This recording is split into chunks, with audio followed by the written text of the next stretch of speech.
Moabot sa 50 ka mga tao ang nadakpan sa nagpadayon karon nga simultaneous Enhanced Management Police Operation kung SEMPO sa Mandawi City Police Office sa arestado sa pananggangita sa kapolisan tungod sa mga kasos pagpanulis.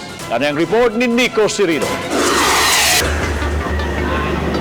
Gikan itong Huwebes sa miaging simana milusad ang Mandawi City Police ug SEMPO o Simultaneous Enhanced Managing Police Operations. Dungan kini nga paglusad og mga operasyon ug pagsilbi sa warrant sa tanang stations ug units sa MCPO. Sa maong kalihukan, ubay-ubay ang nangadakpan. Sa kalapasan sa Dangerous Drugs Act, labi na sa paglusad og buy-bust operations, 32 ang arestado. 66 ka mga gagmayng sachet sa gituohang shabu ang nasakmit. Moabot sab sa 5 ka dili lisensyado nga mga armas ang nakumpiskar sa managlahi nga lugar.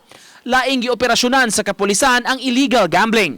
Sa Subang Dako Police Station, nadakpan atud sa buy-bust operation ang managhigala nga sila si Johnny Danuco ug Joseph Abasolo. Nakuhaan sila og gamayng pakete sa gituhang shabu ug armas. Gihulagway ni MCPO Director Julian Entoma si Danuco nga dugay nang gipangita sa ilang mga sakop.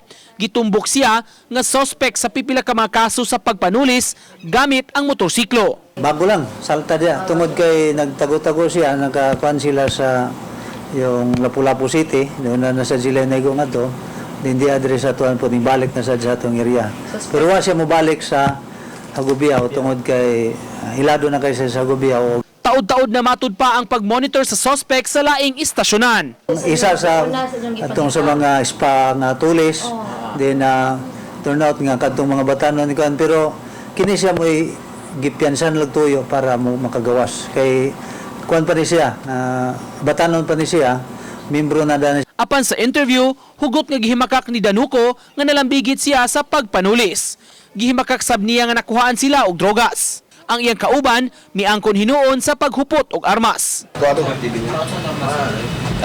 ko na binuangan pa mingadto sa barkada niya ba among gipakita nga to wa na man huli ni. Sige binuangan. Binuangan mi sa pasil ba. May among tuyog to gibalik kay mga gara kay mga tao dito. Magbintangan lang po ako niyan kasi galit po sa akin yung mga pulis sa presinto 3. Bakit? Ewan ko po. Wala po. Kaso ko po yung dati, armas po. Yun po, lagay po nila yung armas na yun. Ubani Godfrey Relien, Nico Sirino, Balitang, Bisdak.